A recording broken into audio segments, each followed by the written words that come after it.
Most people think that their biggest problem is food, money, or time, but I believe those are often symptoms of something much deeper.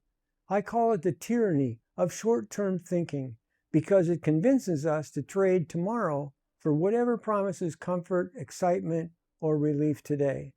We eat what satisfies us for 10 minutes or an hour without considering what it may do for us over 10 years. We spend money because the payment appears to be, well, manageable. We can do that without considering the obligation that follows us home. And we surrender hours to distractions while wondering why we never have enough time to do the things that truly matter. The strange part is that voice that's persuading us rarely sounds foolish or dangerous. It sounds reasonable because it sounds just like us. Stay with me because once you recognize that voice, you may begin hearing it in places that you never expected. Hi, I'm Steve and welcome to another Down Home Clean Carnivore video. Make sure you stay with me and hear beyond the script, extemporaneous thoughts, while I wing it. Call him the food monkey when he is whispering about something fresh baked and hot. The ad monkey when he promises wealth without meaningful work. Or the suggestion monkey when every shiny new idea suddenly feels like the answer. In the end, however, he is simply the monkey. And although he changes his message to fit the moment, he never changes his strategy. He captures your attention, offers an immediate reward, and prevents stewardship from asking one important question: where will this decision take me? The monkey does not need to shout. He only needs to sound familiar. Well, just once. Start on Monday. You can afford this payment. Those three suggestions seem unrelated, but one targets your body, one steals your time, and one reaches for your money. They all ask you to ignore tomorrow long enough to satisfy today. Time. Time may be the easiest resource to waste because we can't watch it go. 5 minutes checking YouTube does not seem dangerous, and another 20 minutes watching a video about the newest business opportunity feels, well, almost productive. Yet those small withdrawals add up. Short-term thinking seldom destroys a life through one big decision, but it usually works through thousands of smaller choices that appear too small to matter. I know this pattern because I've lived it on both sides. There have been seasons when an idea captured my attention and I worked 12 and 14 hours a day, writing books, learning Amazon FBA, fulfilled by Amazon, formatting Kindle editions, and mastering skills I'd never done before. And yet, if I somehow did get ahead, the former Steve might become proud of himself, sit around, and consume the margin that he'd just created. After all, I'd earned a break, but the break could quietly become delay. Then the delay would become lost momentum, and before long, I was once again working against the deadline. Recently, I counted the scripts already loaded into my recording app and discovered that I had a full month of videos waiting to be recorded. The former Steve would have celebrated, stopped working, and wasted the next month, but the present Steve immediately understood something different. A month of margin is a month to create another month of margin. That is the long-term thinking I am talking about. Margin is not merely empty space to consume, but an asset to conserve. When you are always behind, every interruption becomes a crisis. So a barking dog can ruin a recording day, or a thunderstorm can eliminate an outdoor location, or a gas-operated weed whacker can start just as you are about to hit the button record. Yet when the scripts are prepared and the schedule is already covered, those interruptions change the timing without changing the mission.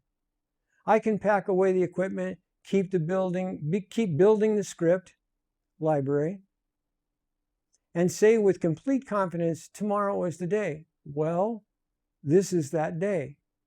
Here is where this becomes practical. Short-term thinking asks you, what do you feel like doing right now? While stewardship asks, what can you do now that will make tomorrow stronger? Sometimes the answer is recording, and sometimes it is improving the teleprompter speed, naming each take so that you know where to start and where to begin again. Learning one-click editing process that saves hours later. That may sound too technical and not very exciting, but systems rarely do. They simply keep paying you back. The monkey wants your attention occupied by whatever is immediate, while stewardship protects your direction. One more scroll, one more check on analytics, one more video can seem harmless, but the time must come from somewhere, and it usually comes from the work you said mattered. Time is not merely something we spend. It is different than money. Money can be remade, but time never comes back. But time is only the first battlefield, and because the same voice knows how to reach into your wallet, money. The tyranny of short-term thinking loves the language of affordability because it can make an obligation sound like an opportunity. The monkey says, you can afford the payment, but a manageable payment is not the same as an affordable purchase. The excitement may disappear within a week. The product may sit unused within a month, and the debt may remain for years. The ad monkey understands shiny object syndrome. He knows how to make easy money sound inevitable and meaningful work sound unnecessary. He promises automated income, effortless wealth, and always a system that practically runs itself, although the system usually begins transferring money from your account into theirs. I know why these advertisements work on me because they appeal to something real. I am curious, I enjoy learning, and I am always looking for ways to support the ministry. The danger appears when curiosity loses stewardship and every new idea receives attention simply because it's new. Stewardship asks a different question. Will this get me closer to my goals or further away? Years ago, while I was still operating my carpet cleaning business, I considered renting an office owned by a business acquaintance. It had its own kitchen and restroom, and it would have been adequate for my needs. But my cash flow was too unstable to justify taking on additional overhead. I could have told myself the office would help the business grow, and I could have signed the agreement while hoping the money would somehow come in. I have taken many similar gambles and lost. I wanted to maintain the friendship, and rent in arrears would have destroyed it. Years passed without contact, and then one Sunday afternoon in September, the owner's wife emailed me and asked me if she could meet with me that same day. She handed me an unpublished memorial bulletin bearing her husband's picture and biography, and then told me he had passed away the previous April. She and her son were jointly operating the accounting business upstairs. And because she wanted the presence of a godly man in the building, she offered me the basement apartment rent-free. I called it the bunker. What I could not responsibly afford in one season, the Lord had provided in another. And that taught me something I did not want to forget. Sometimes we place ourselves under financial pressure, trying to obtain immediately what God may provide later when we are prepared to steward it. The monkey says that waiting means losing, but understanding that waiting may protect you. We are often entrusted according to what we can handle, which is why faithfulness with little matters. If I cannot manage a small amount of money, more money may magnify the weakness rather than solve it. And if I cannot faithfully serve my small audience now, then a large audience may simply expose what I refuse to learn with a smaller number. Short-term thinking is always reaching for more, while wisdom looks at what I already have in hand and asks how it can be used more wisely. And nowhere did I see the consequences of short-term thinking more clearly than in what I ate, eating. For years, much of my eating was unconscious and unintentional. I did not sit down and decide to damage my health because a craving appeared. The food monkey spoke in my own voice, and my own hand responded before thought entered the conversation. Food had become comfort, reward, and entertainment, and hunger was often only an excuse. During my years in the bunker, I began a sourdough starter. Using an 1800-watt Breville smart oven, I produced artisan loaves in what was essentially a toaster oven. I scored the top with a lam, pronounced lam, which created a signature sourdough ear. And when the loaves came from the heat of the oven, I could hear the crackling of the crust, which told me that I had done it correctly. I used to laugh that I could bake artisan loaves in a toaster oven. I baked 4 loaves a day and gave away 3, because who turns down fresh, warm bread? It brought smiles, opened conversations, and created instant friendship. But what happened to that 4th loaf? It became toast in the morning, a sandwich at lunch, and bread with dinner, while another slice was always available whenever my brain screamed for more fuel. Remember, I was working 12 to 14 hours a day, and my carbohydrate addiction was in full swing. The same room where I was learning healing and finally giving myself permission to be an author was also feeding addiction, an addiction I had not yet learned to recognize. That is how the tyranny of short-term thinking maintains its power. The pleasure arrives immediately, while the consequences come much later. If one slice of bread instantly added 10 pounds, few people would eat it. And if one cookie immediately produced diabetes, no one would call it a harmless treat. Instead, the aroma, comfort, and reward signal is immediate, while the inflammation, weight gain, and metabolic damage accumulate quietly. Anything fresh, baked, and hot had an almost automatic claim on my attention. The smell reached me before the reason did. Memory joined desire, and the first bite promised relief before I had even asked whether I was hungry. The monkey didn't sound like an enemy because he sounded like me. He said I was working hard and needed the fuel. He reminded me that I had given 3 loaves away, and he suggested that one more slice would not matter. Each idea sounded reasonable in isolation, but together they were destined for destruction in the long term.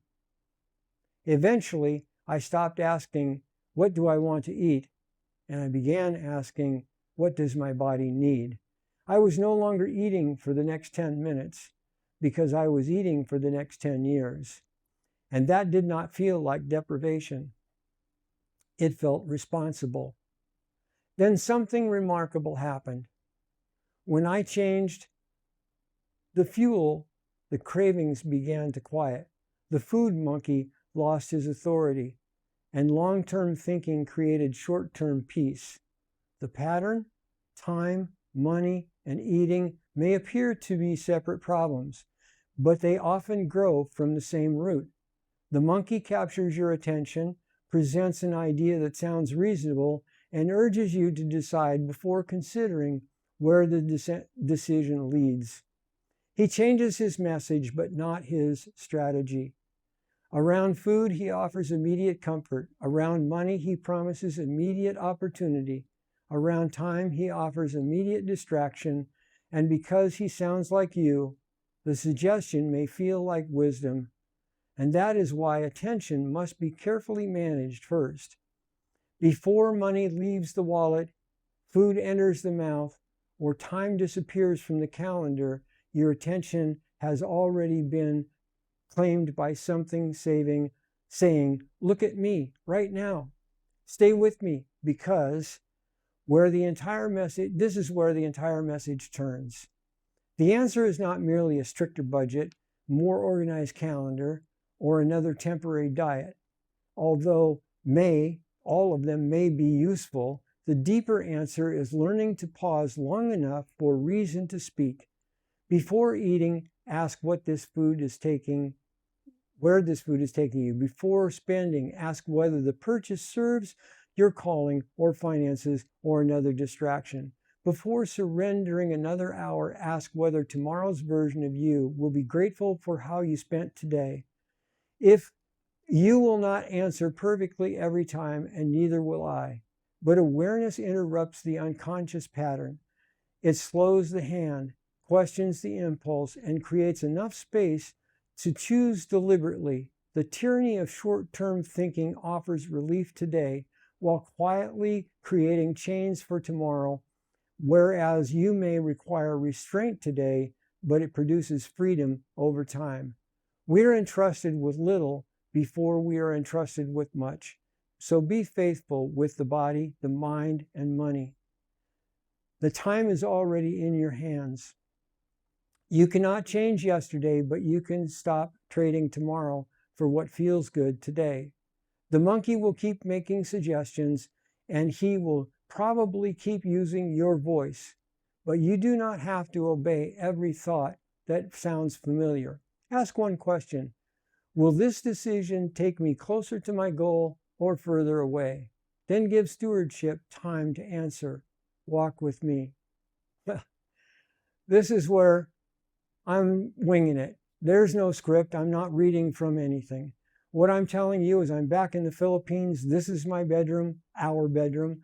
And today has been a difficult day because I've had software glitches, validation errors in trying to get this recorded. There was a dog, there was a rooster, and there was a vendor going down the street hawking fish or some other kind of food. So I'm happy that I got to this because I really believe that this is an important message. I hope it did something for you. And if it did, share it with a friend who needs to hear it.